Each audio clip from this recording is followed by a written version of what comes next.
Hello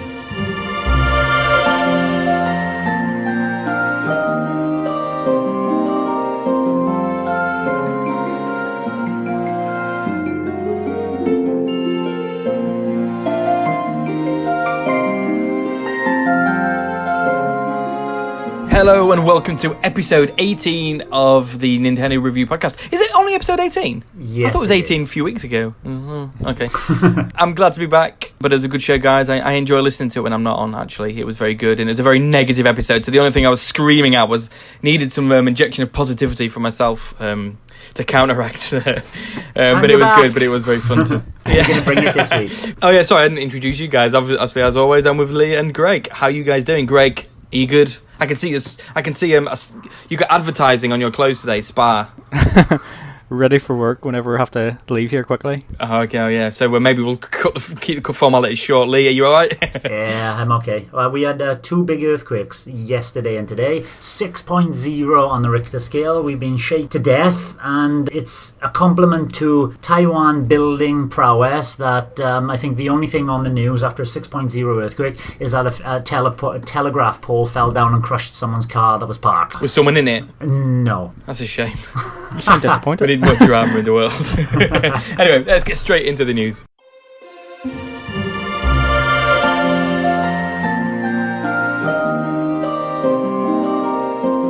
So the common theme of the past few weeks is there's not actually that much news going on. Ever since the Direct, it's been a bit barren, but that's fine. So we'll talk some of the news that's quite interesting. A few weeks ago, we mentioned about the pool game. This is Pool coming out on all platforms early next year. And it's one I was very excited about. It's one I was calling for. They made Pure Pool and Hustle Kings, brilliant games on the PlayStation. It's coming out to the Switch. Very excited. And they've just announced that they're partnering with World Snooker. They're kind of sponsoring the tournaments and things like that.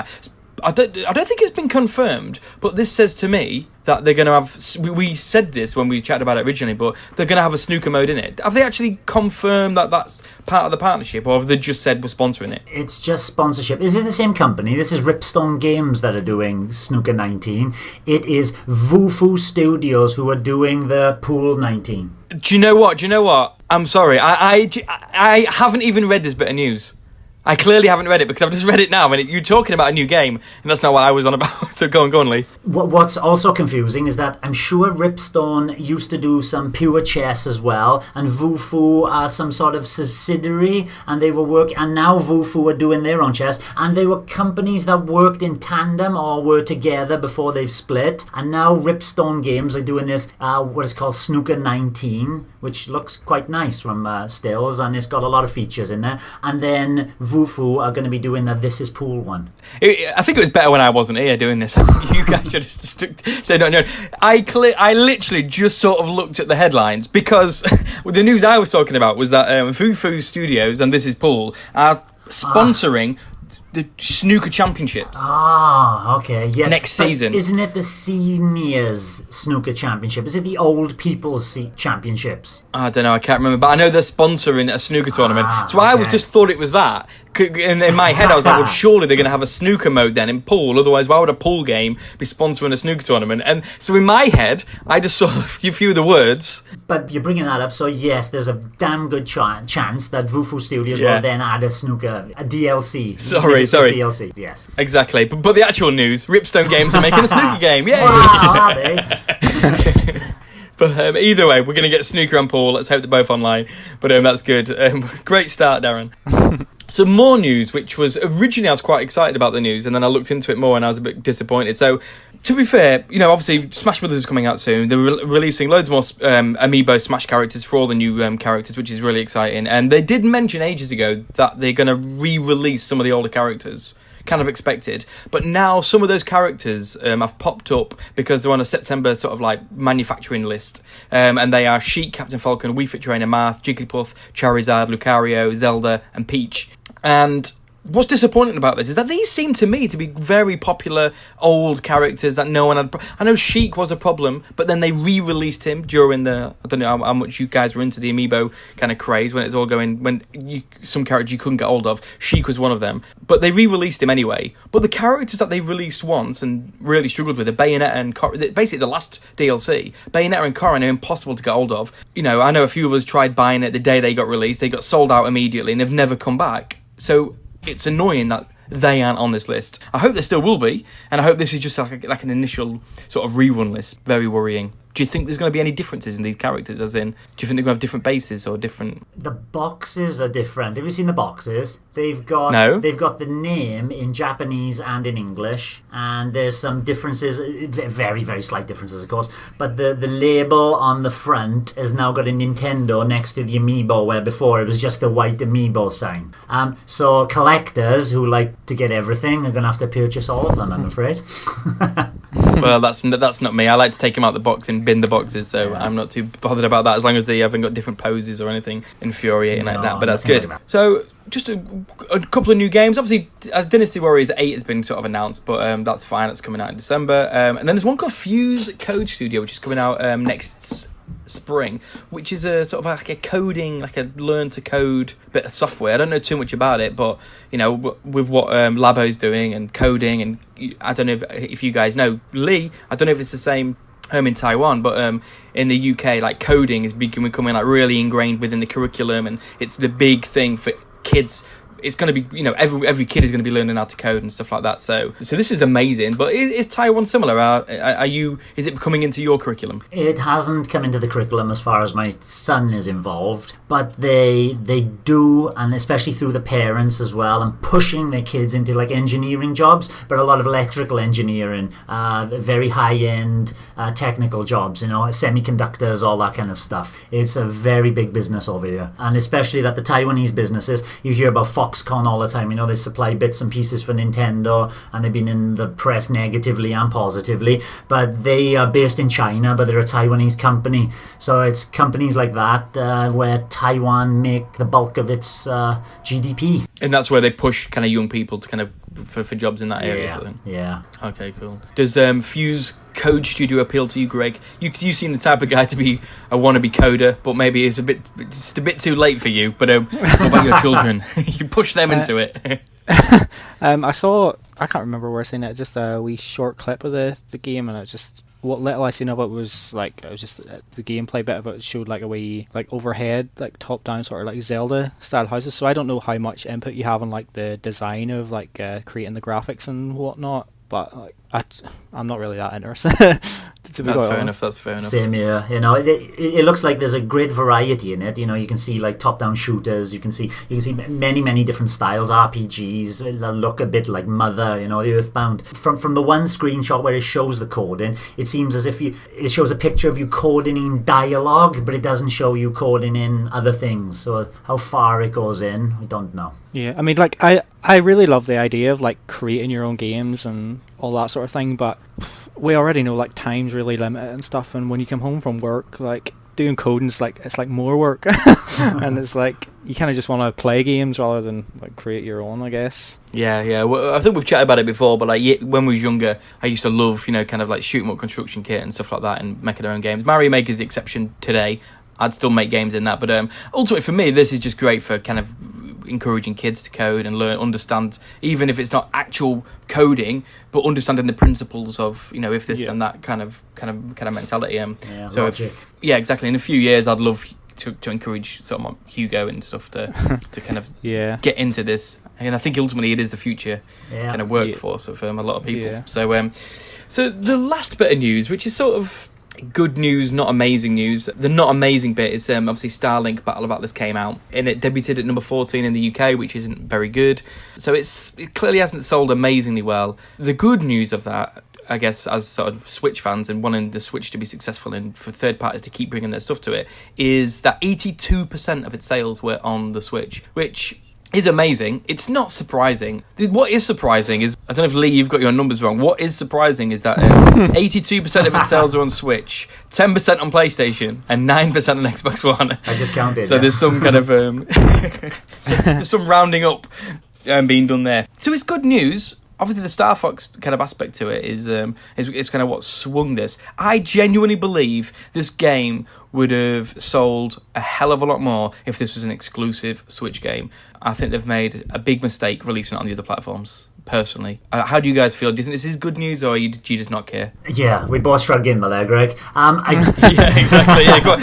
But I'm also interested in what they would have sold on the eShop numbers as well, because when you bought it yourself, Darren, in from retail, and you get that snazzy little R-wing, which I've seen pictures of, and you've shown us pictures of, and it looks great. But with the eShop, you do get more bang for your buck. Yes, you don't get the R-wing, but you get more unlockable ships and bits and pieces for the same price that you would buy it for. So as a buyer, would I buy I don't know if I would want the R-wing or the I probably would go retail. But the eShop one is also enticing in that you do get more stuff. I wonder how well that's sold on there as well. Whether or not it's enough to warrant further, sales and hype. I would say surely people would buy the retail version because people want the R-wing.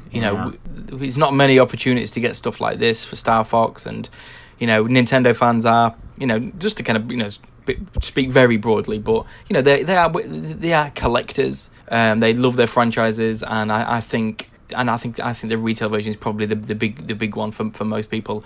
So the fact that I've only still got 14 is not good. But I've played it. I might chat about it later. I've not played it much, so it's not going to be the game I'm going to chat in detail. But I will chat about it. We'll see how it sells. The UK as well. The UK is not a very big market for Nintendo anyway. It'll be very interesting. I think it'll sell pretty well in America. I think it'll do all right. I think they should have made it exclusive. We'll see what happens. Greg, do you think you can see a sequel to this, or an even more focused Star Fox version of this in the future? I think it's going to be a one and done. Oh wow! Okay, just like my That's answer. fair enough. One and done. To be honest, what little I've seen of the game, I don't think I actually really like the game. So even throwing Star Fox in there to try and entice me, it's still not quite enough. Why? What doesn't appeal to you about it? I'm generally not really into sci-fi and space things and whatnot. And the Star Fox games are like a very specific sort of style of game. It's quite different to things like even Star Wars, Rogue Leader and stuff. Felt a lot different to what a Star Fox game feels like, and I had never really liked anything else really as much as I like the Star Fox games. So that's weird you should say that, because every single Star Fox game is different to each other. No one has played the same other than Star Wing and Lilac Wars. They're all, every single one since, think of the DS one, Assault to an extent, Zero's quite different. They're all very different. So I think what you do is you love the characters so much, they all feel the same. So I think you'd love Starlink. It's only £65.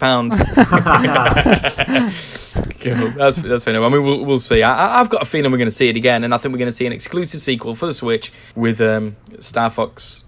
It's basically, I think they're going to make a Star Fox game, but it's going to be somehow Star Fox Starlink or something like that. But we'll see how that goes. But that is it for the news, so not much. Next, I want to know what you've been playing, Greg.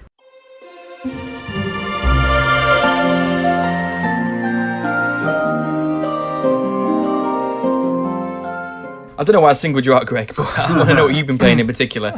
So, have you been playing anything amazing? Amazing, no. Aww. Decent, yes. I've been playing Bayonetta, and I know you've been playing. You've played that a wee bit as well on the Wii U. Yeah. And you've sort of been looking for an opportunity to kind of get back to it. Yeah, entice me. I'm a few chapters in, Greg. Make me be excited to get back into the game. Oh, you've came to the wrong guy. I played Bayonetta 2 on the Wii U. It was one Christmas. I hadn't actually got any games that Christmas, and I usually get at least one game for Christmas, maybe and you sort of need something to play around Christmas time. So Boxing Day came, and I thought I was in town, and I decided to pick up Bayonetta 2 on the Wii U just for something to play. It was quite cheap, and it played through it. It was fine. Characters were annoying. Story, didn't really care about it. Skipped quite a lot of the cutscenes and stuff. But the gameplay was pretty fast and fluid. So when the Switch version came out, got it again, played through it, actually had an even better time with it, and they had an offer on where if you own one of the games, you get the other game in the series for cheaper. So I got Bayonetta 1, was able to download it for, I think it was roughly a tenner, So been playing it, and it suffers from the same sort of problems as the other one. It's like the characters are so detestable, unlikable. Like, I honestly don't think there's one redeeming character in the game where I look at them and go, yeah, you're cool.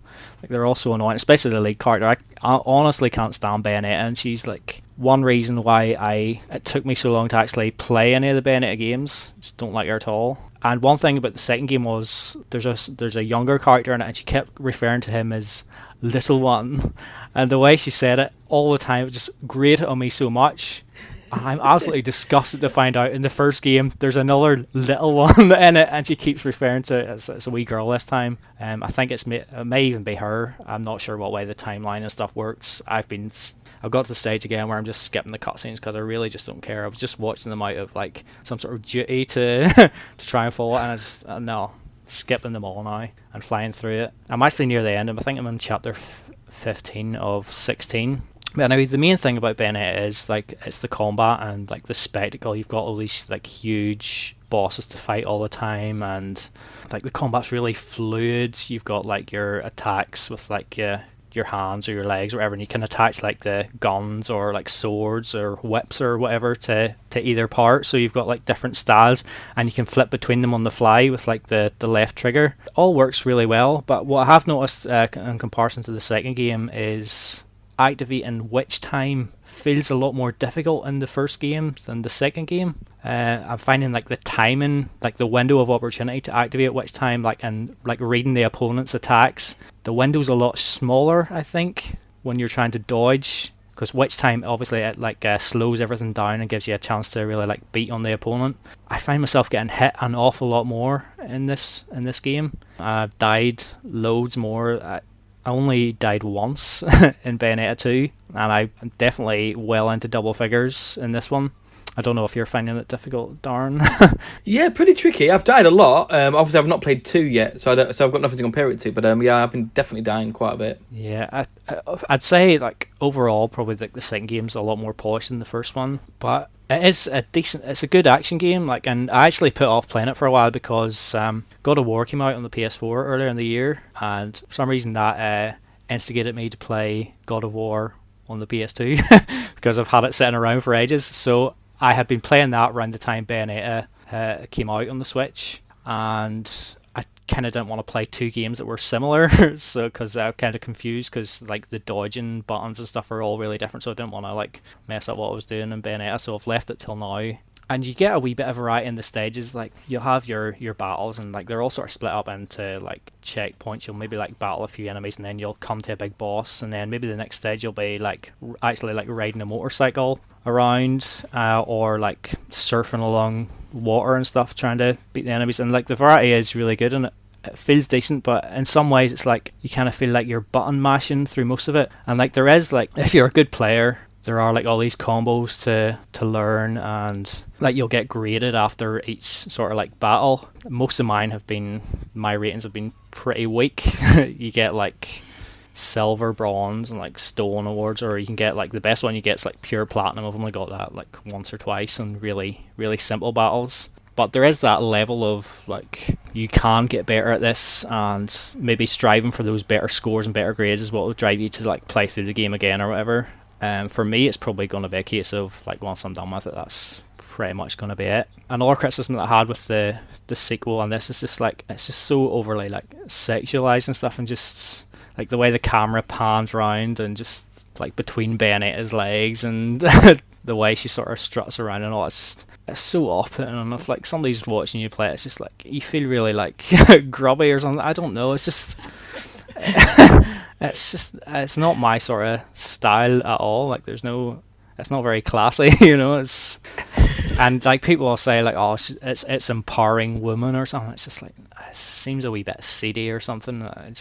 And like there's other parts in it, like the motorbike section I was talking about a minute ago. There's like a wee cutscene before one which I did actually watch, and like she's riding around, or I think she jumps on a motorbike, for some reason she just raises up her middle finger and shoves it into the ignition, like, and it's one of those things. It's like I'd like to see what the meeting was like. People sitting around the table. Oh, this would be a great idea. We'll get her to put her middle finger up and stick it into. Like, I just don't understand why they think like, oh, this is cool, or like, are young kids gonna find this like cool or something? They shouldn't even be playing the game. I don't get it. But overall, I'd probably rate it slightly below the second game. I don't think it's quite as polished as Bayonetta 2, but because you're getting it at a reduced price, if you have the sequel, I'd say it's probably worth it if you like Bayonetta. Like I said, I liked the second game better the second time I played it. That's interesting. But now that I'm playing the first game, I'm sort of like, I'm less encouraged for Bayonetta 3 unless they change a few things, but then if they change too much, then I suppose it's not really Bayonetta anymore. So, but considering you love 2 so much, and it's going to be, say, an evolution of 2, does that mean, and maybe another year away as well, so you'll be a bit more fresh? Do you think that you'll likely pick it up? Well, you saying that I love 2 so much, I wouldn't say I love 2. Like, I think it's a good game, a good action game. Although Platinum's games generally I haven't been that overly fond of. Like, I remember playing the wonderful 101 demo. Didn't really get into that. Metal Gear Rising, didn't really think it was that great either. I think it's just that the button mashing combat sort of grates a wee bit, and like I think me and Lee spoke briefly about Dynasty Warriors last week, or that sort of type of game, just the button mashing games. Just I think I get bored quite quickly of them. Bayonetta does quite a good job of sort of like keeping you going and keeping things fresh by like having all these new boss characters and stuff coming up every like really often and stuff. And just the whole spectacle of it is really something to behold sometimes. And I've probably been a lot more impressed with it years ago than maybe I am now. But I think I'll be interested to see what they do with Bayonetta 3. Probably not much different. No, I would say it'd probably be a similar sort of thing. Turn the volume up to 12 and go. I just hope there's no more little ones in it. Yeah, have you played any of them, Lee? I played both of them on the Wii U, and I did them in order. It came as a double pack. Played through the first one, and thinking back, the second one had bigger and more detail in the environments. It seemed to have more variety in some of the missions as well. In the second one, there's mechs you can jump in, and then going back to the first one, and then obviously I played the first one. Yeah, it does look a bit more pixelated, and it's not as polished, like Greg said. The combat's great in both, but after playing 2, and I played them back to back as well, it got too much. And as a standalone, I prefer the wonderful 101. The humour in it is so much better. It's all tongue-in-cheek. It's not this crass over-sexualization. And the combat, while similar, bore enough differences through linking of characters that it made it a far outstanding game. That got a bit repetitive at the end as well, though. Platinum games. Yeah, it did. Yeah, I quite liked Wonderful 101. Didn't love it, but I thought it was a really good game. Bayonetta, it's a weird one. It's like when I'm playing it, bar a couple of moments when I get a bit bored, I am actually quite impressed by it. It's like the combat. It's like it does feel really good. It feels quite satisfying to do. Yeah. And there's not much filler in it. It's like it's pretty much like constant sort of spectacle, and it's quite impressive how the momentum of it kind of keeps it up. It's I'm like sort of expecting a couple of lulls, and it's like it just feels like constant sort of big, kind of half a boss, a big boss here, and this sort of like you mentioned in your podcast last week. There's a few QTEs in there. I quite like them personally, but not what you said was the ones where you're not expecting it, and then it just goes press this. Bayonetta has done that to me a couple of times. So I'm watching a cutscene, and then it's like press. From what I can remember, the first one is far more guilty than the second one of this as well. Yeah, absolutely. Even after us, like you pretty much warning me about it last week, I've been caught out a few times. Yeah. But something about it that's not making me really. I think it's probably because it's on the Wii U. I'm playing it on the Wii U. I think it's probably that. I think if it was on the Switch, I think I'd be beasting through it a lot quicker than I actually am. There's something about it that's not really dragging me back to it. But while I'm playing it, I'm like, no, this is it's a good game. It's a really good game. But like you guys, I find it really pretty embarrassing sometimes when you're watching some of the cutscenes and some of the characterization. You're just like, oh god, this is for like prepubescent teenage. You know what I mean? It's like, It's really. I find it really embarrassing. I find it embarrassing if any adult would watch this and think she was cool or sexy or it'd be like really embarrassing. Yeah, it's just a bit. But it's not ironic enough to be funny with it. Yeah. I think it's trying to be cool and trying to be a bit sexy and trying. It's not. I don't think it's being clever about it. It's like, oh god, really? But I think that about Grand Theft Auto, not in the same way, but I think that feels like it's made by teenagers thinking they're cool as well. But that's another debate entirely. But that's awesome. So when you reckon you'll be finished with it very soon? Well, I actually thought I'd be finished with it last night, but my family came down to watch the Champions League, so never really got an opportunity to finish it last night. So Just maybe later on today. Bayonetta on the TV for your family to watch. I know I couldn't More even sit enjoyable beside than my dad on the Man U. sofa in handheld mode and do it. I just couldn't do it. Fair enough. Awesome. So this week I've been playing a few games. I've been playing. I started playing Starlink last night for the very first time. So I'll probably chat about it in a few weeks when I've played through it all. But I just wanted to very, very first impressions. I played it for about half an hour, but I was really impressed. Really impressed. I think the production values are amazing. Star Fox characters are brilliant, and I quite enjoyed it. It's weird. I don't know if you know anything about the game, but it's you kind of on these planets, but you sort of like hover above the ground, and that's a bit weird. There's a lot of strafing, isn't there? Yeah, and you don't like go up and down. You can sort of go into flight mode, and a bit of me was like, well, why didn't they just put you into the tank rather than put you on? Then you are on the ground, and then you can. It's a bit weird, but you can sort of fly. But I just think it's really it's also a bog standard sci-fi story, but it's really well done, and it's like I say, half an hour in, who knows? But I'm very impressed, and it's a game that I actually really want to play again. And like I say, Star Fox are presented well, and it's got space battles, it's got ground kind of missions, and yeah, it seems really good. Seems very good. And I'm playing a lot of Mario Party, and I'm really loving it. I don't know how much I'd be loving it if I didn't have Hugo and can play. I mean, he's obsessed with it, so me and him are playing it every day literally, and even my girlfriend has played it a bit as well, which is a big surprise. She doesn't play games, but I'm looking forward to getting some mates together and playing it like that. But I think it's great. I think the mini games are great. I think the addition to the new modes like the partner mode and stuff like that are really good, and the river survival is really good. You're still playing it quite a bit, aren't you? Yeah. That's the only mod I haven't played is the partner party. Still, because I've been focusing mainly on the main boards, so we just finished those off. We got the gem for it.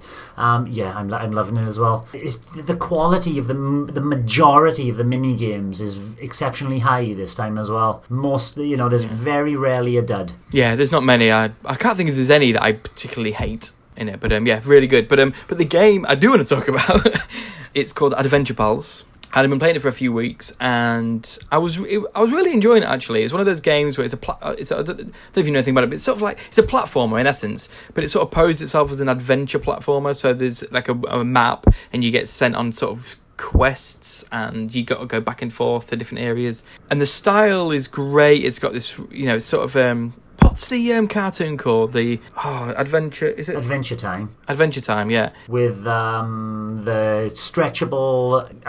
yeah. I can't remember his English name, because I've been watching Chinese. His name is Lao Pi in Chinese.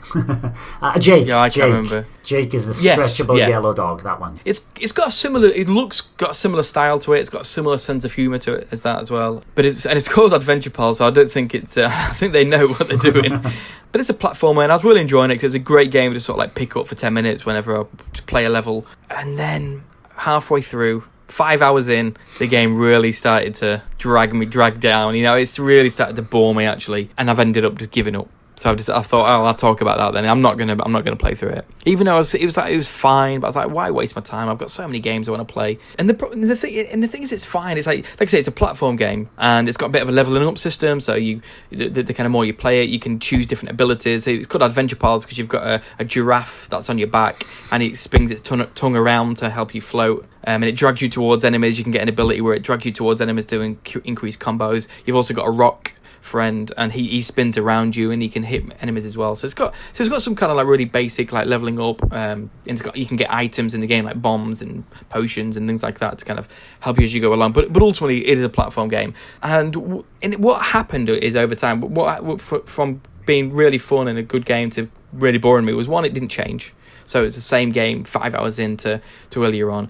And then you sort of realise that the adventuring aspect is really poor. It's because you don't get a choice in it, and it's actually there, and it just feels like padding.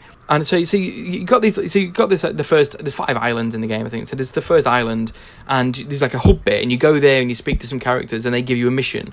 you don't get a choice to do that mission. That's just basically the way to open up the next level. And every level, it's all about rubies. So every level you get a ruby. So every mission is, oh, I need this. Can you get me some rubies? And you're like, yeah. And you get the rubies. And then you go to the next one. Yeah, I needed you to do this, which is just getting rubies. And you're like, this is just the same thing.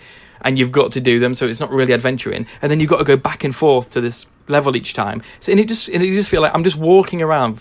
And actually all you're doing is opening up the next level. So the game would have been far better if it just took you to... If it was just like a Mario 2D platformer, you just opened up the next level and that was it. And you just... If the map was like that, it's more linear sort of map. And it would have shaved off half the time, which would have made it more fun. So it's just like this weird... So the story began to become really boring and predictable. It's like, okay, so now I've got to do this and collect more rubies. Now I'll speak to this guy and collect more rubies. So that ended up being really annoying. And then the actual platforming, you realise it just isn't good enough. Like, it was fine at first, but it's not precise enough. The combat's button mashy as anything. And you sort of realise that, even Mario is really simple combat, but you still got to be precise. You still got to jump on characters. It's still got a precision to it. The best platforms still have a precision. This is just so mashy. Is this 3D platforming, or is it 2D? No, it's 2D. It's 2D. Sorry, I it's thought 2D. it was 2D, yeah. 2D platforming. And it's like... So the combat's unfulfilling. The platforming's really loose and... not great. The game is exactly the same 5 hours in, and then the other mechanics, which originally felt quite novel, like, oh great, there's like a bit of a story here, and you got to go over here, and you got to go to this, and then very quickly you realise, oh hang on, this is just open. This isn't actually doing anything. It's not as clever as you think it is. It's completely linear, but it's just padding it out with this backtrack, walking around this map for no reason. And then even the humour, which at the beginning I was quite enjoying, it's loads of puns, it's quite witty, and even that was just got a bit samey. It's just like, okay, I'm done. But for the first few hours, it was great. How far do you think you were through it? I was exactly just over halfway through, so I'd done 3 worlds out of 5. No.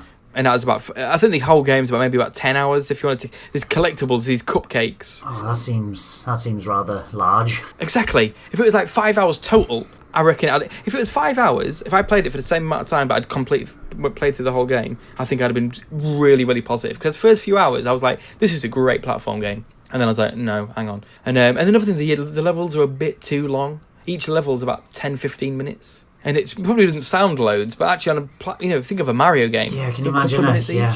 It's in each one's 15 minutes. So, and it's just a bit. It's just like it's just a bit. It's just not quite great. Which is a big shame because at the beginning, like I said, I was really positive about it, but it just. And the same with Golf Story did the same thing in my opinion. It just these games. It's like it's not. I don't understand this obsession with being long and having. For me, the value for money is not how long is it. It's how good. Is each hour of time. That's more. I'd rather an amazing hour than a really boring 10 hours. So, but people value different things, I guess. But that's its problem for me. But yeah, shame. What about you? What have you been playing? It's a game called Oh My Godheads. It's small arenas, very, very simple game in concept. Small arenas. It's a survival party game where up to 4 humans, and you can put in as many AI characters as you want. Fight. That's it. There are some different modes which shake things up, but you can throw in, 2 humans and then just be content with just human versus human. Or you can stick in 1 more AI or 2, and then you can choose between who goes on what team. So every mode you can select, or we can have 2 humans versus 2 computer AI, or 1 human, or 1 human on like the green team, 1 human on a red team, and 2 computer game AI to make things a bit more difficult for the humans. So you can select and move things around as you want, but it's basically small arenas, a very fast, frenetic game, close combat for most of the time. So I run up to you and hit you, you die. 1 hit kills. And that's it. Except, it's an arena-based game where, like, you press the Y button, you slash, B button jumps, A will perform a takedown tackle, so I'll knock you backwards, and I'll steal whatever you're carrying. A little bit more about that later. And X button will do a dodge. So once you mastered all the moves, simple controls, simple-ish graphics, but does run at a hell of a pace. There's no slowdown, and it sounds too simple, except it's a lot of fun. Oh, okay. Surprise. In the right context, of course. You've got to have a party of 3 or for 2 people. I think it would start to grate after about 20 minutes. You could drop in, have a quick couple of games and drop out. Lovely. If there are 4 of you all in the same kind of mindset and you're all hitting each other and playing the different modes, which I'll talk about, you can have a good laugh playing it. So they got modes like Last Man Standing, which is as it stands, free for all killing frenzy, and especially good when you get in teams and you got 2v2 and you're just trying to kill each other, and the last team or the last person on that team to be there wins the round, and then you can select how many rounds.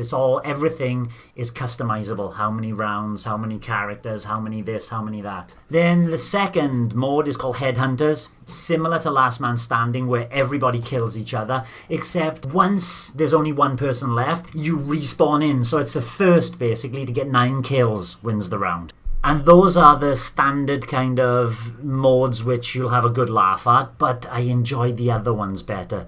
There's one called King of the Head, and where the head comes from is the name of the game, Oh My Godheads. These Godheads are they act like basically an American football. You can pass them, you can throw them around, you can carry them into goal places.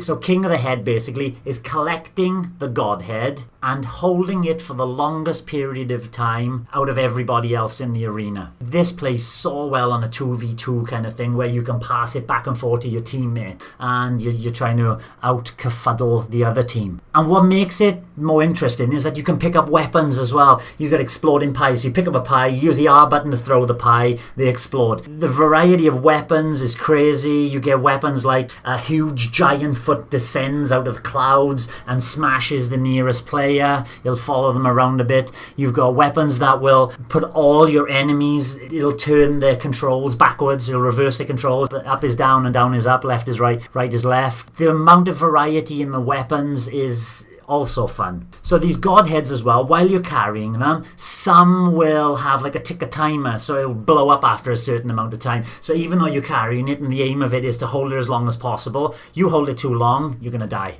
So you have to get rid of it. Others will freeze you if you hold them too long. Others will turn you invisible, making the enemy more difficult to catch you. Others, for example, you can hold it, it will speed the whole game up. You throw it in the air and catch it again, it'll slow everything down. There are 11 Godheads in total, and each one is completely different from the one before it, which shakes things up. The last mode, which I found the best, was Capture the Head, which is like a football game or American football game. You have to pick up the Godhead, one of those 11 Godheads, which has those random elements to it, and then take it to your corresponding color. So you're on the red team, take it to your corresponding pedestal, which is like somewhere someone would pray, and put that Godhead there for a score. So it's like you're trying to score a touchdown. Hilarity ensues from this because certain levels will shake things up by you have to hit a switch to randomize where the pedestal out of 4 where your color goes to. So you could just be about to score and the enemy presses the central switch and it's been randomized and it's not your score anymore, it's across the other side of the platform.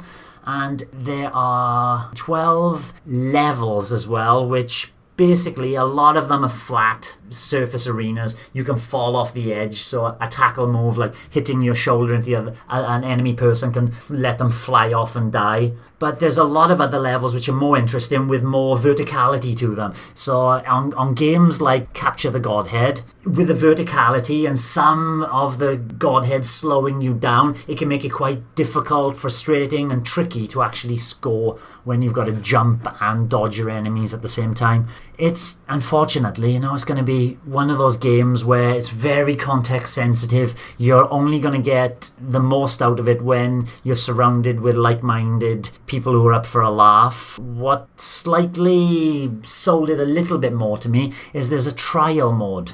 And this is for 2 players, well, 1 or 2 players only, and it's co-op mode. I wish they did more co-op stuff in it. And it basically it's like a long tutorial, but it throws so much at the end of its 30 levels that is a hell of a challenge for your 2 players. That's it. Oh My Godheads. It's if you're up for a party game. It's not online, is it? No, oh, no. No, it's not. It's a one-trick pony. It's not online, which would be a hell of a selling point. It's only local play. But if you get like, is it 4 players? 4 players, up to 4 players, yeah. 4. But if you got a gaming weekend and you've got 4 people coming over, do you think it would be a great game to get out? You'd lose an hour on it going through each mod. You'd lose an hour on it, practicing and getting used to it, and then you'd lose another hour on it going through each of the 4 mods, and I know 4 mods isn't much, and you'll have a laugh. Over an hour, and you're pushing it. But it's a game that you get 4 people again, the same people a couple of weeks later, you might want to give it a go again. It's another downside. It's massive. It's a 3 gigabyte download. And I don't know where they've put the 3 gigabytes. It's just, yes, it runs all fast and smooth. It's just, wow, what a sizable download for such a simple Isn't game. Mario Odyssey around that? Yeah. They don't compare. Yeah, I mean, it sounds kind of good. It sounds like, I have some gaming weekends occasionally. It sounds the kind of game where you download it. It's $11.99. What do you reckon to that price? Under a tenner, and you're definitely up for some fun. $11.99, is that borderline again, Darren? And you're going, $11.99 it's games have changed in the past, since the past, you know, and the price of games means something different to what they did back then. I still think it's worth it, but if you're only going to get an hour out of it, it's not worth that. Yeah. But if it was like got a 50% off sale, you got some mates coming over, you're gonna have a decent couple of hours out of it. Good laugh together. Yeah, that does sound good. Sounds interesting. Awesome. Okay, so now we're gonna get onto the listener question.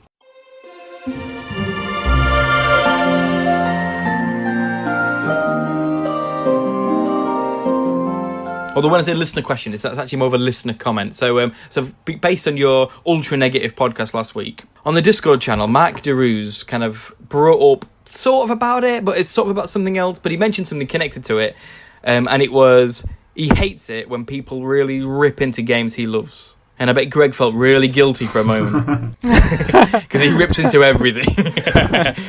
So from that comment, I mean, this is something that we was kind of thinking about anyway.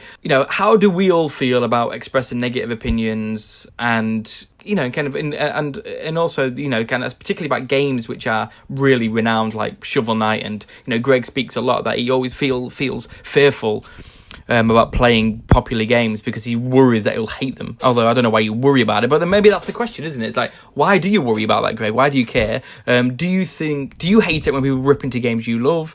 How do you feel about this kind of like really negative opinions about games?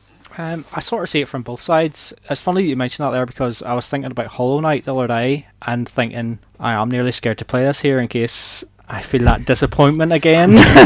Just like, because whenever everybody builds something up so much, it's like, it kind of sets an expectation, I guess. And like, I've played so many great games over the last like 25 years or whatever, and it's hard for things to live up to that, I guess. But ultimately, like, everybody's tastes are different. Like, even to boil it down to something simple, like if you're talking about like food or something, I always find it really funny. Like if somebody did something and the other person goes, "Oh, is it really nice?"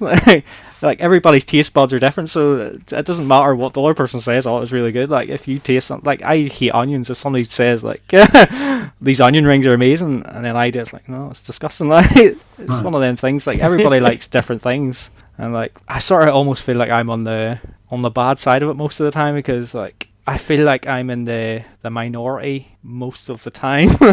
And it's kind of like, growing up being a Nintendo fan, everybody seems to be like Sega, PlayStation or whatever. So I've always been sort of that wee bit different. I don't think it's like a conscious thing. I hope it's not anyway. Even if I'm out at like a wedding party or something, and like a music track comes on that I absolutely hate, but it's one of those popular ones, and I hear like everybody sitting down, then like this track comes on, and you'll hear like a group of girls just going woo and getting up to the dance floor. That really like it irritates me quite a lot. I know I'm really veering off topic here. Does it irritate you enough to get up and tell them off? I'm not brave enough to do that. Although I do remember being at a wedding party one time and like Summer of '69 came on, like, and I told my wife earlier on that night, if Summer of '69 comes on, I'm out of here. As soon as it came on, she looked around, I was out the door. Yeah. On that, one more thing. It's like I also hate it whenever like if there's like even like a slow track or something comes on and like you'll see like some idiot over in the corner just starts slowly swaying his arms from side to side. It actually makes my blood boil. Just him trying to look cool, trying to get something going. No, just wise up. I thought you were going to bring it back to games then. No, I was going to say, welcome to the Music Review Podcast. I guess, yeah. In terms of games, like, I actually heard recently, like, I was listening to NVC, the IGN Nintendo podcast, and they were just talking about a few games, and they mentioned Pilot Wings, and I think they were all quite dismissive of Pilot Wings Resort on the 3DS, and it's like, that's a game I love, and just hearing people, like, be so dismissive about it as if it's rubbish, like, it does irritate you a wee bit, but at the same time, like, I like hearing different points of view on any game, really. So like you'll have all your people that love games, but then on the other side of the coin you'll have your people that go, well, there's a few problems with that game that nobody seems to be mentioning, so like what's the harm in mentioning them? Because you maybe have people like myself or whatever that like maybe you're not sure about the game and you want to hear those different viewpoints. Quite true, Greg, quite true. From my perspective, as long as you're being sincere in your criticism and you're truthful to how you feel about a game, your viewpoint is as valid as other people, you know. It's just opinion. It's just when it doesn't boil my blood, but it annoys me slightly when people just go right out of their way to basically troll people just to push them to the edge, you know. And it's just being contrary for argument's sake, and it happens on forums I've been on in the past. And you're thinking, why you're just doing it to be argumentative, you sod. Stop it. And then from the perspective of like reviewing games, so I generally, if I'm talking to a mate or something, you take their feelings into consideration, and you don't want to be a jerk, but you express your opinion truthfully. But when I'm reviewing games, it's more about honestly appraising the game from my viewpoint. Yeah. I try to write a review without looking at any material about that game. I just play the game, sit down, play it for 5 hours if I can, write my review, go back, play it a bit more, and then change my review as my feelings have changed, if they have changed, that is. I'm going to be negative if it's a bad game. Yes, I will. If I think it's a bad game, I just don't. When I'm doing a review personally, I don't look at other people's viewpoints. Like I say though, with friends, just people have got feelings, you know. Just be nice. Don't be a jerk to everybody. Yeah, like Greg. Yeah, like that's basically like what I mentioned kind of last week. Like whenever I do like offer a different opinion on certain games, it's like I don't want people to think I'm just putting that point forward just to be like annoying and just to like get under people's skin and stuff. It's like if I have like an opinion on something and that's how I feel about the game, then like what's the harm in like sharing that? And then well, you can counterbalance it with like a different thing. So well, here and here. Yeah, I think having like a debate about it and people expressing opinions, I think is absolutely fine. You know, facts whatever it is, I think that's what makes it interesting. That's why people go on forums. That's why people use Discord, and you know, people like discussing games. I think when it gets bad is when it's almost like people are just doing it for the sake of just being a... I know there's going to be a Mario coin sound effect there, but but do you know what I mean? Because, you know, and that's when it gets really annoying, when people are just being negative for negative's sake and bringing people down and dragging things down. It's not a debate. No one's debating anything or discussing anything. People are just ripping into it. And I think, and obviously it can be a fine balance between them. And it's almost, Darren, as if they're attacking the person, not the game. You know, they just want to go at this person, and they're just ripping into the game. Yeah. They're ripping into the person through that game. Mm-hmm. Yeah, so I can sort of understand. You know, Mike DeRue said he hates people kind of ripping into his own games. I mean, that's a tricky one. It's also just like kind of. I mean, I don't know him personally or anything, but everyone's different in terms of, you know, how they feel about it. And personally, I don't care what people think. But you know, I would, you know, I love. If someone started ripping into Wave Race, I wouldn't care. I don't care. It wouldn't affect me in any way, shape or form. But, you know, I do know like a lot of people, you know, they kind of hold things that they love quite close to them and they don't want that sort of being attacked. So it's also kind of a personal thing and how you kind of judge that. But for me, it's just more if someone's just being an idiot. That's the only thing that annoys me about it. If someone's just being, like I say, I can't say it. I want to say it. But So that's the only thing that annoys me kind of about it. But otherwise, it's like, I want to hear it. I want to hear different opinions. I want to hear people being kind of positive and negative. But as long as they explain why as well, that's another thing. If someone just saying, "Oh, it's rubbish," or "It's this," it's like, okay, fair enough. But what's rubbish about it? Why don't you like it? Then I'm interested. So let's do it. But Greg, you are obviously go on. Yeah, when I do get around to Hollow Knight, I'll be interested to talk about it, and I genuinely hope that obviously that I do really love it. But I'll obviously, whenever I get around to it, I'll let you know how it is. I'd be surprised if you do love it. I've started it.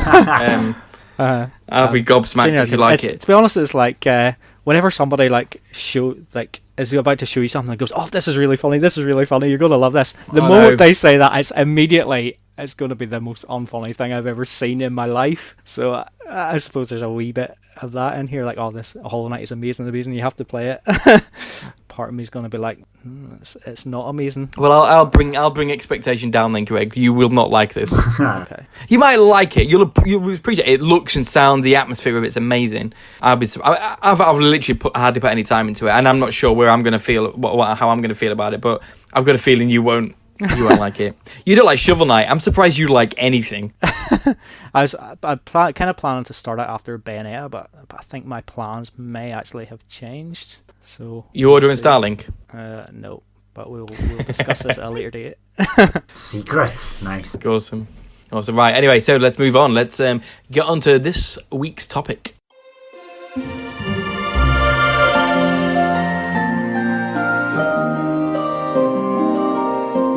So this week's topic, it's a simple one. It's a never-ending discussion that people have up and down the country, up and down all over the world, all the time. What are the best and worst games on Nintendo platforms? So that's what we're going to talk about. So yeah, I mean, there's nothing needs explaining. What are the best and worst games on each Nintendo platform? Let's start with the NES. Oh, go on, Greg. I was just going to say that the only explanation really is it's not like actually like critically or anything like the worst one. It's the worst ones. It's like the best one you own and the worst one you own. So like even if you own like a Wii selection, like good games, I don't own any. If you don't think, I was going to say, what about Lee, who sells everything?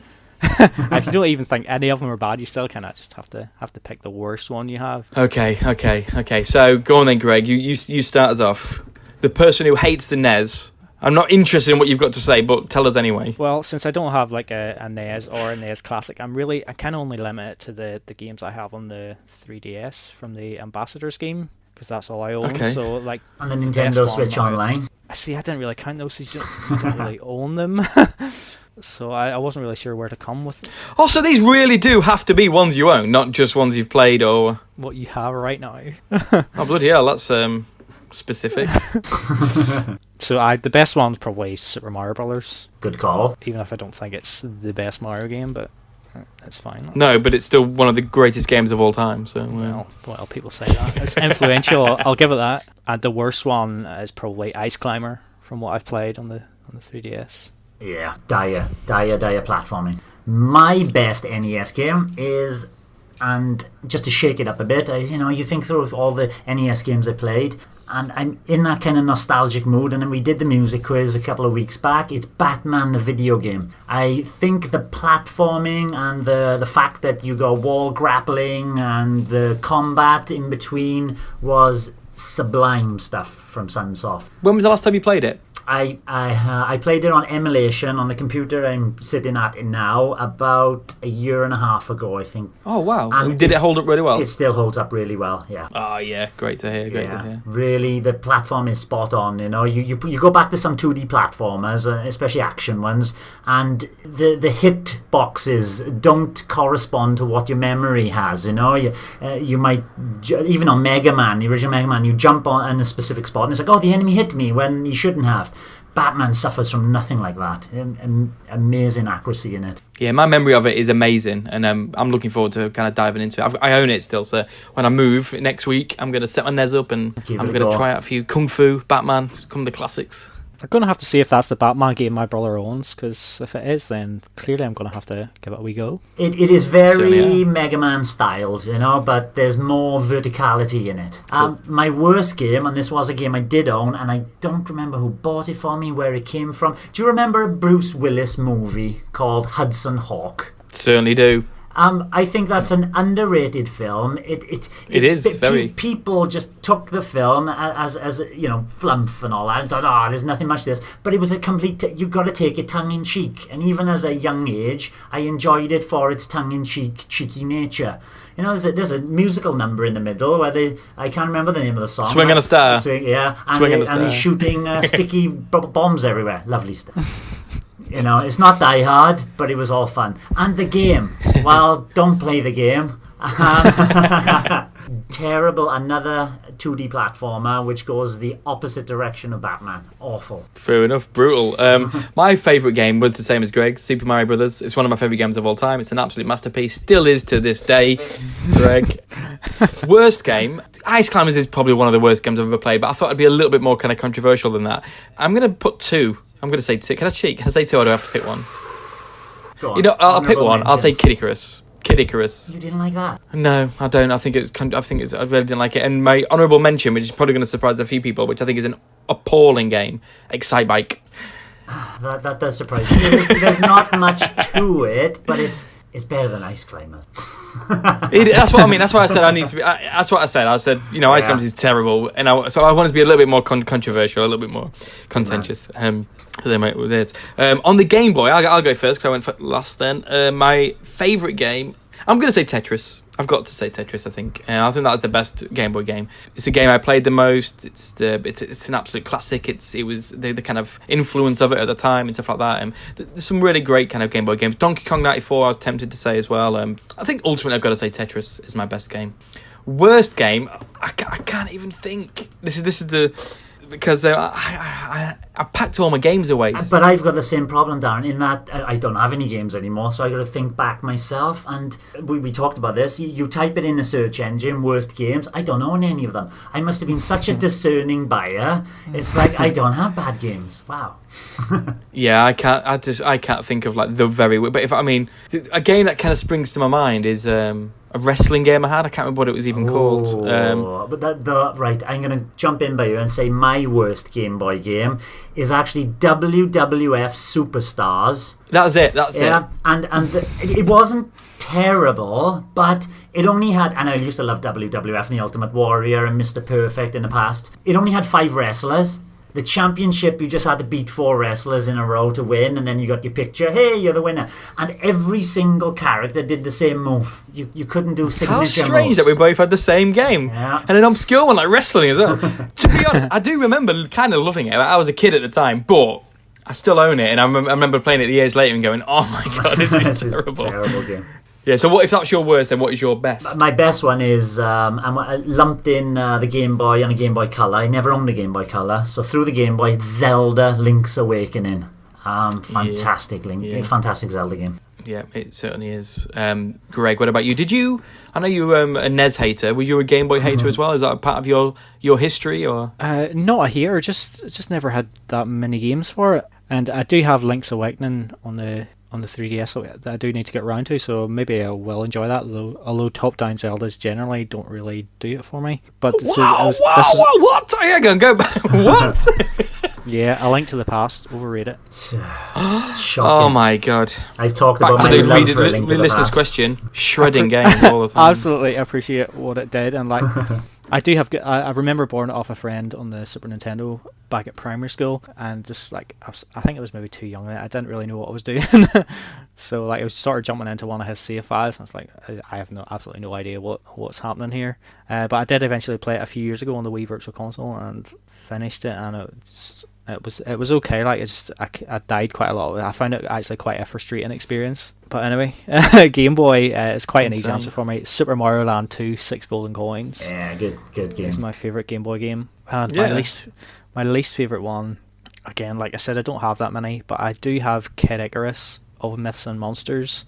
I can't remember how I got that. It's some sort of promotion or from the My Nintendo or something. I've only played it for a couple of minutes and just never really got into it, so Kid Icarus. Yeah, Kid Icarus got represented twice on the worst games list.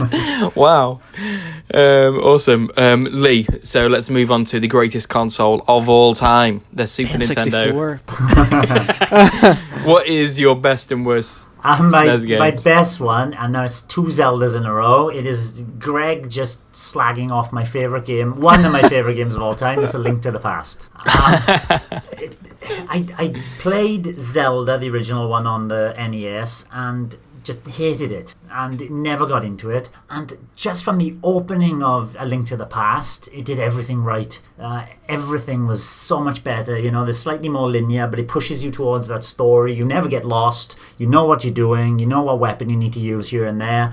Oh, fantastic game. And I played it so many times as well. My worst game on the SNES, this one took a bit of thinking. It was Terminator 2 Judgment Day. That was the light gun game? No, it wasn't a light gun game. This was a 2D platformer, and it was like do you remember the RoboCop on the NES, which wasn't too bad, I thought. It was similar to that, but the controls were completely janky in Terminator 2, and then it had these top-down driving sections, like motorbikes and all that, which were virtually impossible. Terrible stuff, from what I can remember. Yeah, when I say light gun game, I meant a shooting like a light. It didn't have a light gun on the SNES, but there was a Terminator light. Is that not that? Maybe they did a different one, or maybe they had certain shooting elements within it. Sections, yeah. Yeah, can't remember the shooting game bits though. I just remember the 2D terrible platforming and the top-down driving sections which were broken. Fair enough, it's not good, is it? Greg, what about you? Again, mine's a really obvious one. Super Mario World. Probably my favourite 2D platform game of all time. 3 Marios in a row. Yeah, to be fair, my list is pretty Mario heavy.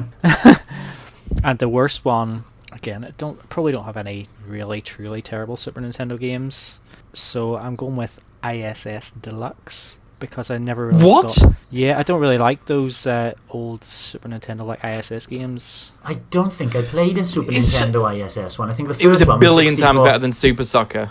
It's not. It's just I felt like the camera was like too close to the action and stuff, and I just never really got on with it. Although I never played it back at the time. It was only like my Super Nintendo stopped working, so I bought one off a fella at high school, and he had ISS with it, so that's when I first really got a chance to play it. And by that time, it wasn't really working for me. Crazy. My favourite game was the same as Greg's. Super Mario World. I think that's the best SNES game. But look, the amount of amazing SNES games. What a console. Anyway, the worst one is Super Soccer. Oh, controversial. No, it's not. I'm honest. No, I don't mean it. I don't mean it. But it is definitely not as good as ISS Deluxe. But the worst game, I'm again a little bit controversial. My worst game is Kirby Superstar Saga Ultra. What's it called? Superstar Saga? Is that what it's called? Do you know what I mean? The Kirby's Superstar Ultra. It's like the fun pack thing. No, I think Ultra is on the Game Boy Advance. Yeah, you're right. That came later. I think it's Superstar Saga, isn't it? It'd be Superstar Saga. The Kirby Superstar. Yeah, Kirby Super. Anyway, you know the one I want. Loads of games in one. I'm not a massive Kirby fan. I actually quite like his spin-offs more. Yeah, like for example, I was tempted to sort of, let's say, Kirby Tilt and Tumble on the Game Boy Color, which was an incredible game, well ahead of its time. It was, I don't know if you played it, but it was like a marble game as a Kirby, and it had motion. It had a motion sensing cart, and this is on the Game Boy Color. Yeah. And it had a cartridge on it, and you tilted the Kirby around little mazes and put him in holes and stuff like that. I was listening to the IGN podcast, and they were talking about how WarioWare Twisted was the first one that used motion and stuff like that, and it was so ahead of its time, and I was like, no! There was one on the Game Boy called Kirby's Tilt and Tumble that had the same...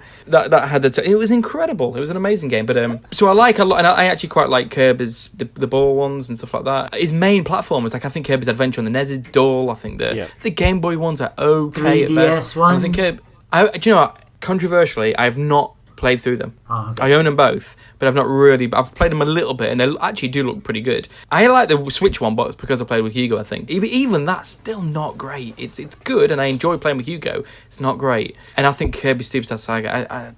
So it's probably the worst game I own, but maybe because relatively people think it's a masterpiece, don't they? And people think it's amazing. I think it's so dull.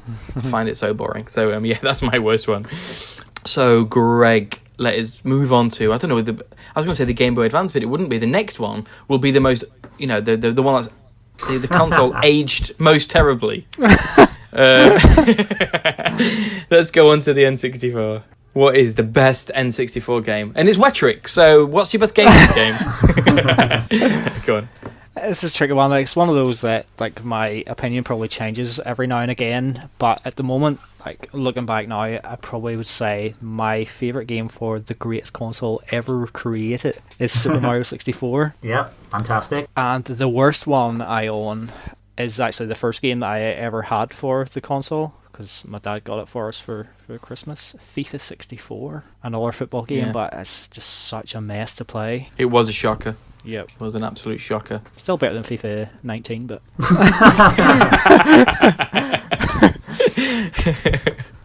What isn't? Lee, what about you? N64, same as Greg. If you ask me next week, my best game would be something different, and Super Mario 64 has been up there and other games. But right now, it would be GoldenEye 007. Ah. Just for the sheer fun of that 4-player multiplayer and trying to, sitting down with a couple of mates and taking it in turns, trying to get the fastest time through a level so we could unlock all the cheat codes. My worst game, we all know that, Superman 64, but I've never played it. The worst game that I played was South Park Rally, the Mario Kart clone, which, the fog came in from Mount Turok because they used the Turok engine, and the controls were incredibly loose. The dialogue was one or two sentences, well, not even sentences, phrases per character, and just ended up being very grating overall. Terrible controls, terrible game. Wow. My best is same as Greg's, Mario 64. Still one of the greatest games of all time. You knew I had good taste, Darren. But in part, you have your moments. The worst game, again, is tricky. There's clearly worse games than this, and I've probably gotten. But the game that springs to mind for the worst game is Donkey Kong 64. And it's probably part because of what I was expecting so much. But it was a massive disappointment. I bought it again on the Wii U a couple of years ago and it released it, and I played it again. I was like, oh my god, this game is terrible. It is a terrible game. And the things they could do with a proper 3D Donkey Kong as well, but I have to say that it's so unplayable. But then most N64 games are unplayable now, so I don't know, maybe I don't know, but I'm going to say Donkey Kong 64 is the worst game. Wow. Although, like Greg said, FIFA 64 is obviously worse than Donkey Kong, and I own that as well, but I'm going to say Donkey Kong is my worst game. So the next is the Game Boy Advance. Another kind of overrated console, I find, personally. And I never owned one. Think, I'll say you didn't miss much. You look at I think you look at the top 10 on any console ever released in the history of gaming, and you're probably going to look at those 10 games and go, they're amazing. There's a lot of good games on the Game Boy Advance, but a game that doesn't have a proper Mario, a console that doesn't have a proper Mario game, and definitely not one of the strongest Zelda games, and in the worst Mario Kart. That you got to think. It's like. A lot of good games, but boy, actually, when you look back, you go, it wasn't very good. So anyway, it's not a history of the Game Boy. Lee, you didn't own one. So can you even answer this question? Yes, I can. I've played a few, some through the 3DS. I have my sister-in-law in Taiwan. She has owned a Game Boy Advance SP, so I played some games on it. And I've also played some games on the Wii U Virtual Console. And by far, the most outstanding was the original Advanced Wars. Wow. Yeah, because first of all, I had it on DS and I played Advanced Wars, but going back to the original on Game Boy Advance, it's still as good as the DS one. That is an amazing game. The worst one, and this might be controversial, but I still think it's the worst in the series, and it's the worst game I have played on the Game Boy Advance. It's the Mario Kart Super Circuit. The slide in it. I mean, they obviously emulate in that Super Nintendo Mode 7. The slide in it. You corner and you try and straighten your kart and you're still sliding off, and it doesn't matter what surface you're on. It made it. I just don't want to go back. It's a mess. Yeah. Like trying to collect those coins for better grades and stuff was an absolute nightmare. Terrible. What were Nintendo thinking? Yeah, no arguments there. Greg, do you have a different opinion? Yes, as usual. And actually, at least you can't say Mario game this time. My favourite game on the Game Boy Advance, I think, is probably Metroid Zero Mission, which might actually be the best 2D Metroid game. Not Fusion. I think Zero Mission's a better game. I think it may even be better than Super Metroid. I'm not sure. I'd have to probably play them all again. And my worst game is pretty similar to the Super Nintendo. It's ISS, because it's a very similar sort of football game to the one on the Super Nintendo. So it's like I say, I don't really like it. No, it's completely different. It is a pretty terrible game. It doesn't play anything like it. But that's fair enough. So my best game is the same as Lee's. It is Advance Wars. It is an absolutely incredible game. Still is. I played it through a couple of years ago again when I bought it on the Wii U. Even I own it. I decided to play it on that, and I just think it's an absolutely incredible game, incredible series. Please Nintendo, bring it back. Worst game, I don't know. I'm gonna no, you've got to say one, haven't you? Let's say Rayman. Although I actually quite liked it. I actually quite like Rayman. But I'm just remembering I bought that at launch and it was fine. But it was all right. No, it's stuff I'm going to copy of Leaf 100%. I'm going to say Mario Kart as well because it was terrible at the time. And what's most annoying about it is that it has every single SNES card, track on it. And so it could have been amazing. Yeah. But it was utter dog. So, yeah, there you go. So the next release was the GameCube. GameCube. Yeah, GameCube the GameCube. Next. So, Greg. I like how we've ignored the Virtual Boy, like everybody else. I don't even know what was released on it. I presume you guys haven't played it. Never played it. I own two. GameCube is another one of those where, like, I feel like I have a different top answer, like, every time. Like, sometimes, like, part of me just wants to say Waveriest Blue Storm, but other times it might be, like, F-Zero GX or Resident Evil 4, Metal Gear Solid, but the one I've got down on my list here is Metroid Prime. Actually, the first Metroid game I ever played, and I just thought it was absolutely stunning. Just loved the atmosphere and stuff. Everything about it was just great. Absolutely love it. And the worst GameCube game I have is probably, it's another football game. Probably Virtua Striker 3. Version 2002. Mm-hmm. To be honest, I can still play it and like have a decent amount of fun with it, but the gameplay is pretty poor. So I don't know if any of you guys have played that one. I haven't. I own it. Yeah, it is terrible. It is absolutely terrible. Yeah, I remember a magazine. It was Cube magazine. Gave it like I think it was like 9 out of 10. Like the Japanese version, I think they must have got paid some sort of money because whenever it got released over in the UK, they done a wee UK review of it as well, and they dropped it down a wee bit to like 8.3. But even then, like when you've got Winning 11 to import, like, that's the only option you had really on the GameCube. Masterpiece of a football game that one was. Yeah. So GameCube, I'm just copying off Greg with most of my answers here. My favourite GameCube game is also Metroid Prime. There's very rare moments in games, when I play them and I'm like genuinely blown away. Breath of the Wild did it to me. Odyssey to an extent. Metroid Prime was definitely one of those games. I remember getting it, playing it over like at Christmas, and I was just genuinely blown away, and it's still amazing.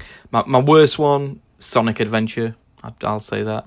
I hated it. Never played any Sonic games on the GameCube, no. So don't play any Sonic games ever. I know. It's such an overrated franchise. Honestly, I just don't understand that. I nearly got the one, was it Sonic Mania on the Switch, and it's like, no, I don't like, so what am I even thinking about it? I know you get drawn in by the hype. You're like, ooh, but I just don't get it. I don't get it. But what about you for the GameCube? This is another console where I fluctuate between, it could be this one, could be this one. Sometimes it's Resident Evil 4, and at the moment, I suppose I'm longing for a Metroid game, so it's Metroid Prime as well. We've really completed the Holy Trinity. 3 of us got Metroid Prime. I really would like to see what the Switch can do in that terms, and especially if you hold it in handheld and look around the room. That's gonna blow me away when that comes out. And we'll find out soon, hopefully. Yeah. And my worst game, and this was a game I owned very briefly, bought it second-hand because of good reviews, and it was PS2 game ported to the GameCube, which got good reviews on PS2, but then when I played it played like a PS2 game and frustrated me for its lack of analog controls, the analog stick and blah, blah. It was Hitman 2 Silent Assassin. Infuriated me. The camera was awful. You go into a building and the camera would stay outside the building. You couldn't see what you were doing inside until the camera caught up with you, so you could bump into an enemy. There was just so many problems. I owned it for maybe 2 days maximum, played through the first 2 and then took it back and replaced it with a second-hand copy of Time Splitters 2 and didn't look back. I know, what a game that was. Yeah. So the next console that got released and the game that brought me back into gaming is the Nintendo DS. What is your best and worst, Greg, on the Nintendo DS? So many good games on the DS. It was really, really hard to pick one. Like, whenever I started thinking about the best games on the DS like a few years ago, and I remember sort of coming off it thinking Phantom Hourglass was like my favourite one, and people are really down on that one, and I haven't played it in so long, maybe I won't like it as much when I go back to it, but that might be it. Or the other option is Castlevania Dawn of Sorrow, which is the first Castlevania game I ever played, and like I did get burnt out in the series like after playing a few after that one, but the very first one, it was so good. But I think I'll go with Phantom Hourglass.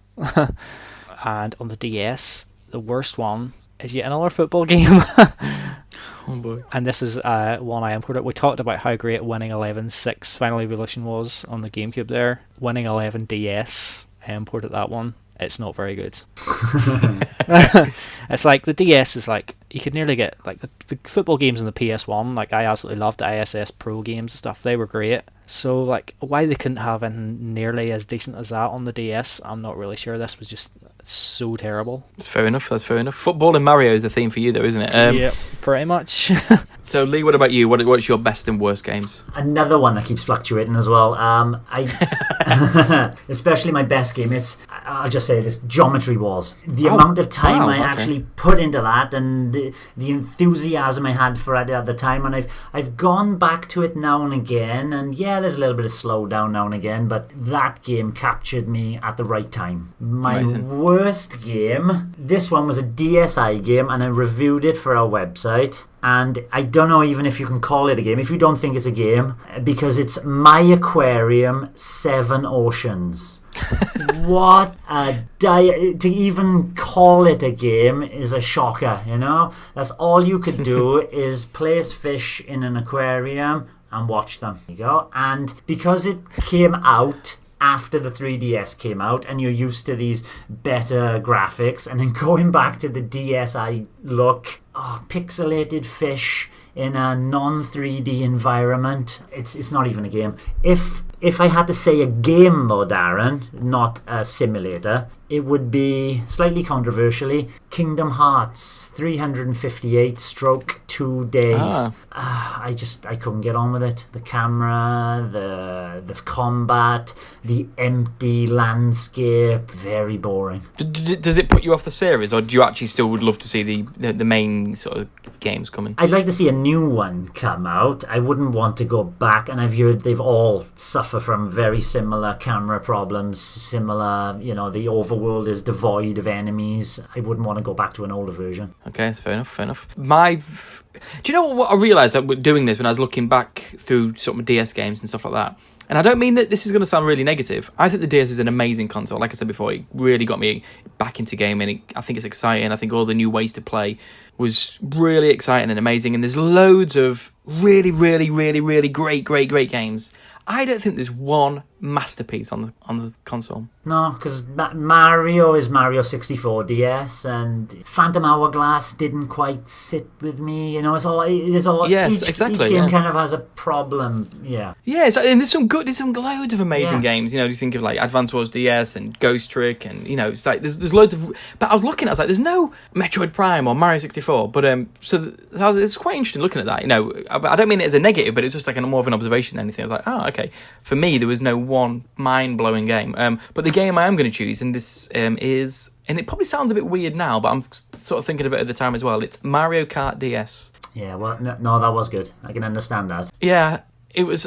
It was an incredible. Obviously, I had the kind of the mission mode and stuff like that. The first one that I had online, even though it was really cumbersome, but at the time it was still kind of mind blowing. And it was. I think it was just a genuinely incredible DS game. For its time, it was like head and shoulders above when what we were chatting about, kind of before. If you think what the last handheld game, which was Super Circuits, it was like the first handheld game, which was genuinely incredible. And I was living in it. It was when I'd left university, so I was like living with mates, and we all had DSs, and we all had Mario Kart, and we had mates who'd come over, and we'd play like 8-player Mario Kart and stuff like that. And so all wrapped up, I'd probably say that was the best sort of DS game for me. And worst, I'm gonna have to abstain. I've been thinking, I'm looking through DS game, I can't think of the worst one, so I'm going to abstain from that one. And then after the DS came the glorious Wii. What is I wonder what you're going to say. And what's the best Wii game? And the worst? The best Wii game is clearly Super Mario Galaxy 2. It would have been the first one, but then the second one came out, and I think it was even better. So Yeah, trumped it in pretty much everything. And the worst one, having a look through my list of games, it was actually kind of hard to pick the worst one. But I went with Mad World, which was an older game made by Platinum, I think. Yeah, that's true. Wow. Okay. Yeah, the level design stuff was just really annoying. Like, you go through maybe half an hour, like, just mindlessly beating people up, and then if you died, you have to go through the whole level again. Mm-hmm. And like, there's a level I'm just stuck on, and I just cannot be bothered going back to it. And the commentary's really like childish and annoying. Greg Proops doesn't really do any favors. Yeah, same as me. It's not the worst game, but the same thing happened to me where I just got to a point where it just got a bit boring doing so much again. Those kind of like quality of life things that aren't there. But to say it's the worst is bold. At least the art style's amazing. And I'm boring like Greg. My favourite game, Super Mario Galaxy 2. I think it was one of my favourite game of all time until Wind Waker HD came out on the Wii U. In all honesty, I think it was a genuine. Both of them were just mind blowing, and that in particular was the best one for me. And again, I'm not to be. I'm going to abstain again from the worst Wii game. I tell you what, you go next. Actually, you should have done that. I should have got you to go first. You go, and I'll have a think. And see if I can think of a worse one. But what's your best and worst Wii games? Is this 3 in a row? Well, at least the GameCube and the Wii. Super Mario Galaxy 2 as well. It's just did everything so much better than the first one, even though the first one was the pinnacle of 3D platforming. This took it to the next level. And then my worst game, now, taking into consideration, I had a very young son when the Wii came out, and I ended up playing games with him like Dora the Explorer by High Voltage, which is a baby's game. It's a game for babies, but what it did was quite good for kids. It was a solid platformer. It's just not a particularly good game for one of us. But I'm gonna have to go with Rayman Raving Rabbids.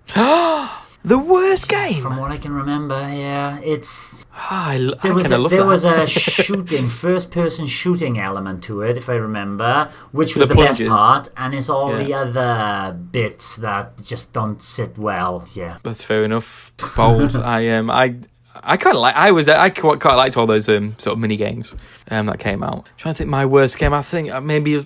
Actually, it's coming up. We never mentioned this in the news, but it's just been announced for the Switch. Is Carnival Games. Speaking of mini games, that was the game that I got. That was terrible. Like I say, I was all over those mini games. I liked them. I had my mates over all the time, so we were playing them a lot. I liked the Raven Rabbids games and stuff, but that was Carnival Games. That's a Ubisoft game as well, isn't it? It's Take-Two, isn't it? Misremembering then. Okay. No, you might be right. Another disappointing game was actually the pinball game, which was.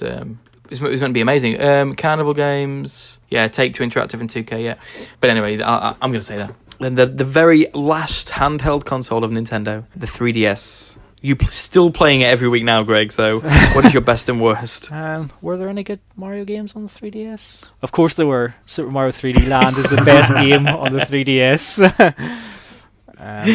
Absolutely amazing game. Actually, it may even be better than Super Mario 3D World on the... I agree with you, Greg. They're close, but yeah, the 3DS one was the forefather, and they did everything right. Yep, absolutely brilliant game. I've been through it a few times now. I absolutely love it. The worst game is one of the recent games I actually got for it, and that's Spirit Camera, which I talked about a few weeks ago. Still haven't finished it. It's not very good. So, don't buy it. So what's your best and worst? Are we going to keep saying the same games, all three of us? No, and I nearly did. It's a close call. That Super Mario 3D Land of Greg's was a damn fine 3D Mario. Yeah. Quasi 3D Mario. I'm going to go with another Zelda game. Mine is more Zelda orientated. Yeah. Link Between Worlds. Scratched the Link to the Past's itch. And built upon, the same kind of environment, but threw in puzzles that change the game completely, and obviously the different mechanic of you can use any weapon anytime you want. Really good game. Yeah, I agree. I had 3, and 3D Land and Between Worlds were in the top 3. I was coming to decide between the 3, but I went with the other one, so that's quite a good one. But what's your worst one? My worst one, and this one took a bit of thinking, and I looked through all my 3DS, and I got some dire games, but this game is because I just played through maybe the first 10 minutes and absolutely despised it. Is Shin Megami Tensei 4. I didn't know what I was doing. I got killed instantly. It's like, and no matter what I did, no. I just put it down and thought, no, there's no way am I going to get into this game. Have you ever tried that one? No, I'm not a big fan of RPGs and stuff like that. Hardcore RPG. I'm just not hardcore. Yeah, me neither. So you took the hit on that one. Yeah, like I was saying before, I had 3. I was like 3D Land, but then Zelda, that was amazing. And then the third game is the one I went with, and that was Fire Emblem Awakening. I think, ultimately, I think Zelda is probably the better game, but it's not the best Zelda. Do you know what I mean? It's not the best Mario. We've seen them before. Those games are such a high standard. They weren't disappointing, but it's difficult to. Do you know what I mean? But like Fire Emblem Awakening was like the best Fire Emblem. It was amazing. It was a surprise, and so I think relatively, it was like that was one that had a bigger impression on me. I thought it was incredible. And I bought the sequel. I bought the triple pack, and I never really played them. And I'm dying to kind of get back into them because I did love them, but I just didn't do it. But Fire Emblem Awakening I thought was an absolute masterpiece. I absolutely loved it, and I'm glad that it sort of saved the franchise. Although, is that the reason we're not getting advanced ones? Maybe, I don't know how glad I am about that. But we'll see. But as for worst, again, I'm struggling to think of the worst game I own. Not another Kirby game. No, I own them. They're meant to be amazing. I've not actually played them. But I have played Triple Deluxe a little bit, a few levels, and it actually looks really imaginative. And it actually was like, it felt like probably the best 2D Kirby platformer for me. But I've not kind of played it too much. But I'm pretty sure it wouldn't be that. I can't think. I'm sorry. I'm going to have to abstain. I've got one for the next one, so don't worry. I'm sorry I've been so useless. And then, of course, we come to the disaster of the Wii U. Again, Greg, give us your games. Super Mario 3D World. Oh, Greg. I think to be honest, it's a toss-up between that and Wind Waker HD, which I just felt like such a great Zelda game, like even better than the GameCube version of it. But because it released on the GameCube, I'm not really sure I could choose that as like the best Wii U game, perhaps. Exactly the same for me, actually. Wind Waker HD is the best game on the Wii U. It's one of that is in my top 5 of all time. But because it came out for the GameCube, even though it's not my best GameCube game, weirdly, because it wasn't as good on that, I still couldn't say it. So like I was almost amazed by how good it was when I played it on Wii U again. I was just delighted. It may even be my favourite Zelda game. Let's not get silly. My worst Wii U game is, I suppose, like Spirit Camera on the 3DS. It's Project Zero, Maiden of Blackwater. It's one of the games I kind of regret spending full price on. It's just very, very boring. Isn't that the same franchise as the one Spirit Camera? Yeah. Do you just get franchises in your head? So you're like football, Mario, Fatal Frame is the last one I spoke about, so I'm going to keep talking about Fatal Frame. And then unfortunately, that's just the way it has panned out here. I don't have that many bad games on the Wii U, to be honest. Like, I don't have a huge collection, but like that's probably the worst one that I have. So my favourite game on the Wii U, like we was just talking about with Greg, the best game on the system in my opinion is probably Wind Waker HD. I think that's like I say, it's in the top 5. It's not a Wii U original, so I'm gonna say Pikmin 3 is my favourite. It's a bingo battle. Wii U game. Exactly, purely for that. And my worst game easily is Mario Tennis.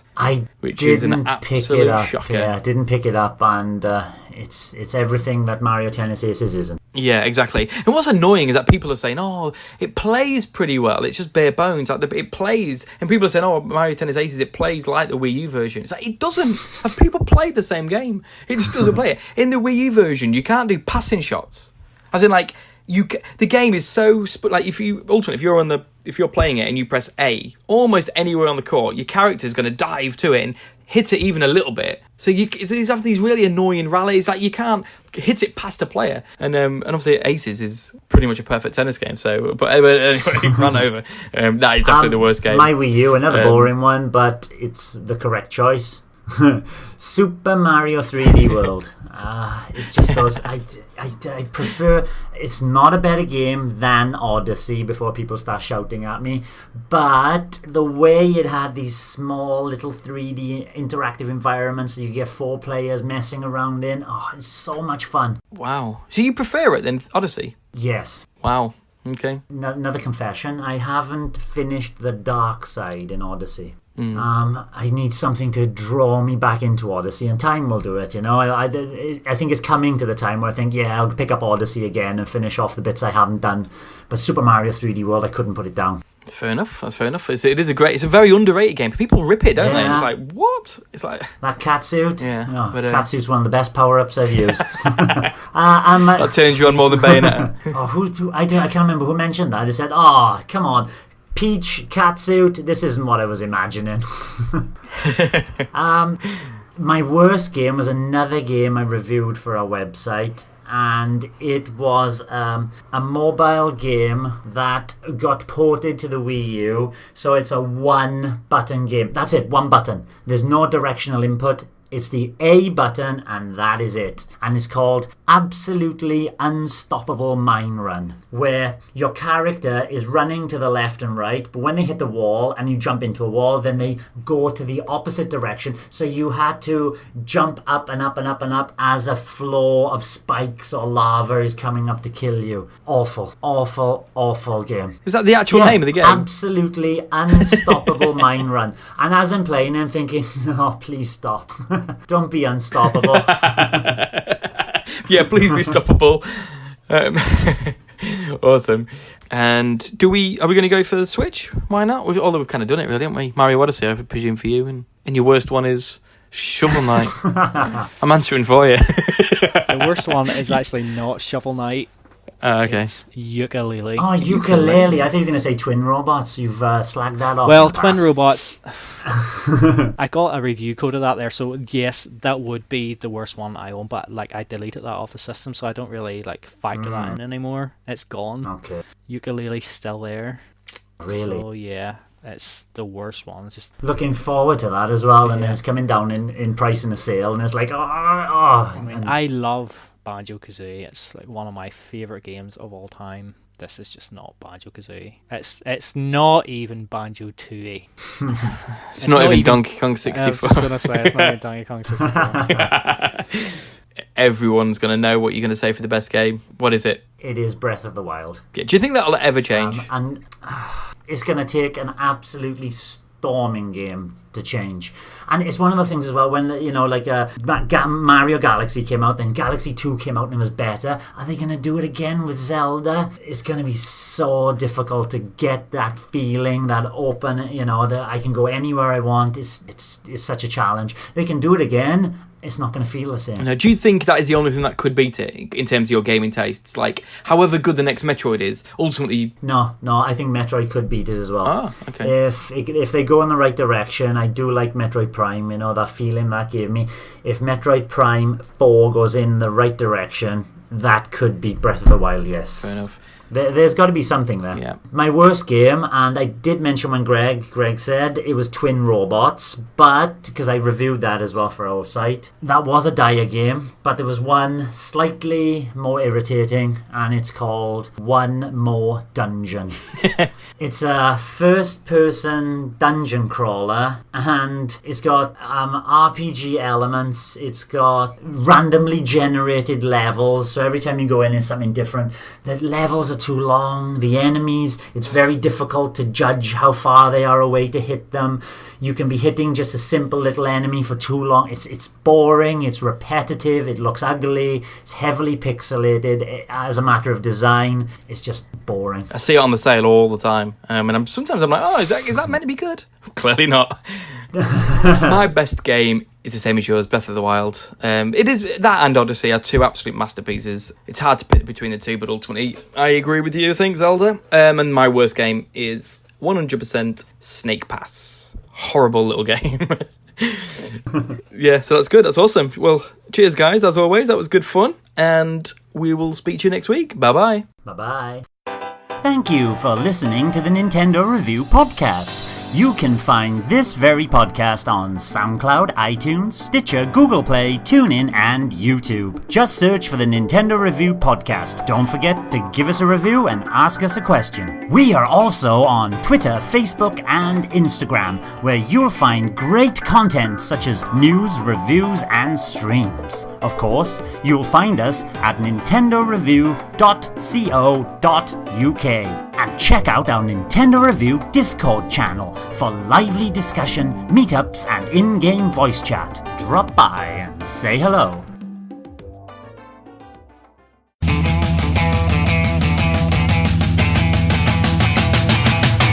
Podcast extras! Extras!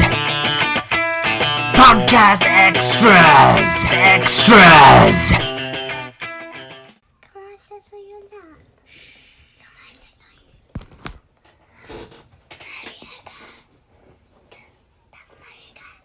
you? More limp-wristed as time goes on. My screen's just gone black. Interesting. Yeah, this is... But, So, mate...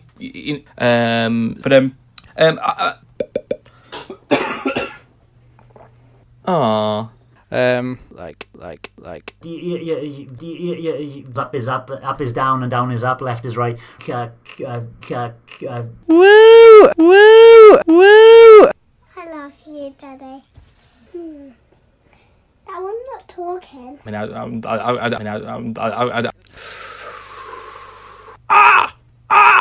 Wow! What? What? Games, do you want to go first? For a change, you always go last. Right, I gotta go, guys. Alright, see you later. Some Lee, you've got to do some very clever editing. What's that? What's that?